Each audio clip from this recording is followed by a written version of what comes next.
Mahigit 400 residente ng Talayan, Maguindanao del Sur ang nakabenepisyo sa libreng serbisyong medikal, handog ng tanggapan ni MP Michael Midtimbang. Ang PPP Stories mula kay Jen Garcia. Isinagawa ito ngayong araw, August 12, 2025, sa gymnasium ng Barangay South Binanga. Mahigit 400 na residente ang natulungan upang tugunan ang kanilang pangangailangan sa barangay. Sa miton na nasusa kami siya na sa ngibo-ngibo kami salamat kanunya ba kina anggisel kami sa mga gamot ka napigi naman namin siya mamo insyaallah. Maraming salamat kay MP Dato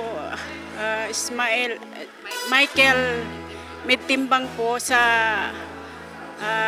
medical mission na ito. Malaking tulong po sa amin ito dito sa barangay namin sa South Binanga. Hatid ng medical program ang libreng gamot at libreng check-up sa mga residente.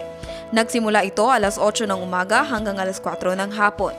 Katuwang ng tanggapan ng mambabatas ang Ministry of Health, IPHO Maguindanao, RHU ng Talayan at IB Hope. Nagpapasalamat kami dito sa Barangay South Binanga sa lahat ng namumuno sa farm dahil sa napadala nila na tulong dito sa amin barangay. Kaya ma'am, itong mga kuha namin dito, kinakailangan namin talagang mga ganitong tulong na manggagaling sa ating farm para maramdaman naman ng mga tao dito sa amin na umaabot ang tulong ng mga taga-farm dito sa amin. So, ang pinakamaganda dito, madam, yung itong outreach medical mission ay sila na ang pumunta dito para matugunan yung health ng tao. So ito ang napakaganda dito. So nakikita mo naman yung mga matatanda nandiyan, yung mga may karamdaman nandiyan sila.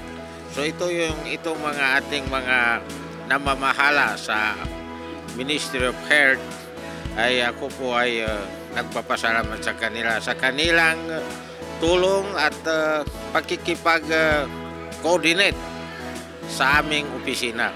So ito ay napakagandang programa ng ating mahal na Chief Minister, pati po ang ating kagalang-galang na Minister, si Honorable Dr. Jojo Sinolinik. Maraming salamat sa kanila.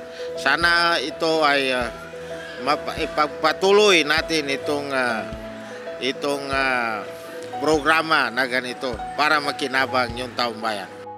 Ang hakbang ay suportado ni Interim Chief Minister Abdul Rauf Makakwa at ni Governor Dato Ali Midtimbang Sr. Jen Garcia, iMinds, Philippines.